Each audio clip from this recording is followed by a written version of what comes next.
Hey everyone, this is Derrick Broze with the Conscious Resistance Network, and I am in Kansas for the Thrive Alive Fest. I'm hanging out with Mike Love. How you doing, bro? Good, bro. And thank you for taking some time to be here and to chat with me. I think I first heard your music in 2012, 2011, so it's been a while. It's been cool getting to tune in and kind of watch you. Tonight will be the first time I get to hear you live, so that'll be cool. Nice. Actually, maybe one time I saw you in Vision Fest, but that wasn't, as close as tonight's going to be. But yeah, I wanted to just share a bit about your message with my audience, which is going to include some people who are familiar with you and others who have no idea who you are. So maybe we just start there. Like, how would you describe what you do? I mean, you do a lot of different things, but Yeah, for me, the kind of the root of it is that, is in its spiritual nature. It's music of healing, of awakening, of unity and togetherness. It's reggae music, so it's rooted in Rastafari, and yeah, it's really just about connection. yeah. And I mean, because you're doing guitar, you're doing live looping. I mean, you're a multi-instrumentalist. Like, Yeah. I do a lot of, I have a big band that I tour with sometimes, and I also do a solo act that includes a lot of looping and well, it's beautiful. different instruments. And definitely I'll include some links to some of the videos for those who haven't heard. And I wanted to start there. You mentioned the spiritual side. That's one of the questions I wanted to ask you. I mean, you talk about Rastafarianism, and obviously in your songs you make references to Jah. Is that something that is like core to your personal spirituality, or more inspiration by it, or what's that? Yeah, it's definitely part of the core of it. I mean, I at this point in my life, I think I do my best to just move beyond labels, and I think that a spiritual path is more than ever. I just believe that we each have such a unique spiritual path that nothing really truly organized can really be applied, like a broad stroke, Sure. to anybody. And I think more and more, I just see that organized religion is, just a basis for control. Absolutely, used as a basis for control. So, yeah, I think my spiritual practice and spiritual beliefs are, in a way, sort of indefinable, as they're personal for me. But I just try to share the core of that. And I think like really any of the any religion you look at, if you take the core of it, There's a good seed. yeah, exactly, and it's the way that it's used to manipulate people that becomes the problem. And it becomes organization with human leaders, Claiming that they're doing things for their God. right, It must be right, this or and that. profiting off of that, and benefiting from the lulls of power. Yeah.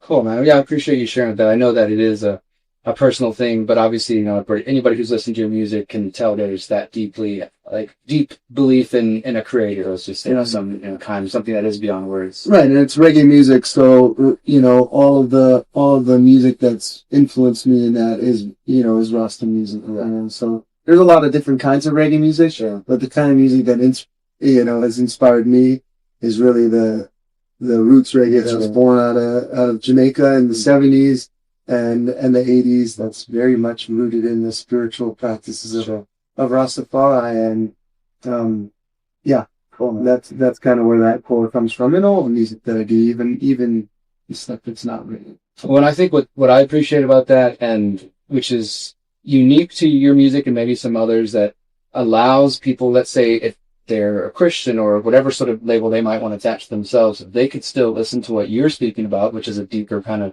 universal connection to the divine, and still find that connection, right? Even if the words might be different or the labels might be different, but they can understand what you're calling out and calling towards it. And I think that's important. Yeah. And then the other big part of your music is obviously like socio-political and kind of speaking about different issues in the world and things like, I mean, you talk about obviously like the Babylon system, talk about one thing that I really resonated with different songs of kind of encouraging people to step beyond like maybe just the 9 to 5 thing that we've all been told is the only way to happen. So for some people, maybe that works great and they find, something that fits for them. And for others of us, maybe it feels more like a cage or the matrix, so to speak. Why do you think, what makes you feel like so called to do that? Again, does it just go back to the roots of reggae kind of being that way as well, political in a sense? Or is it just that this is the way that you can kind of share your views and message? Well, I think, it's pretty universal. I think that, my most popular song is Permanent Holiday, right? And, the longer that song's been around, the more I realize why so many people just resonate with it across the board. Because, we are all, whether we like it or not, we take part in the system. Me too, and I'm on a permanent holiday because I'm doing what I love. And I'm supporting my family with it. I'm supporting many of my friends with it. Sure. And I'm bringing healing music to people and sharing amazing energy with people all over the world. Yeah. Bringing people together, uniting people, and, bringing a spiritual awakening. Yeah. Through music. And it's an amazing thing to be able to do and to be able to be sustained by that as well. But there's money attached to it, and then that's, a systemic problem. Really is like the root of it all comes from like capitalist system, sure. That's always gonna apply to appeal to the worst parts of human nature, right?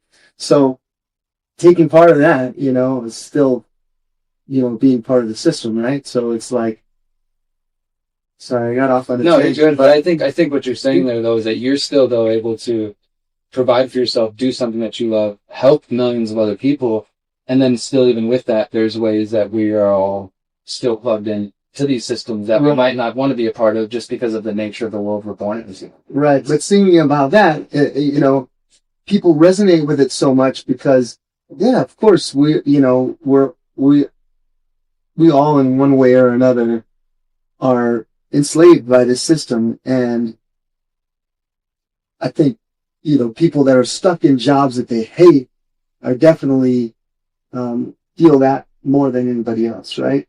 And, just stuck in that grind and trying to survive. Right. Yeah. And working 3 jobs just to survive, just to pay the bills. And it's hard, and it's especially hard to see any sort of, light at the end of the tunnel or way out of that when you're entrenched in that, and the rent and the cost of living keeps getting higher and higher and higher, and the wages stay the same, or, the taxes get higher, and it just feels like, you're treading water. And I think more than ever, what we've seen, in the last 5 or 10 years too, is like that, in America at least, and I'm sure, all around the world, it's even more prevalent than ever, but we're seeing our economy here in America kind of tank, and people that have been at this kind of level of, living pretty comfortably are now, sort of getting closer to the poverty line and getting closer to, just scraping by and having to work more and more and more. And that just, there's no quality of life in that. There's no quality of life in working 60 or 80 hours a week, and then just being coming home to your kids and your family and just being angry or depressed or just tired, too tired to enjoy your time with your kids. And the music, I think it gives people a little bit of hope in that, which is like, at the least, at the end of the day, that's the power of music, right? Is it somebody can be in this miserable situation for a moment, they can put on a song and kind of feel like they're given a little hope, like, okay, maybe there's a way out from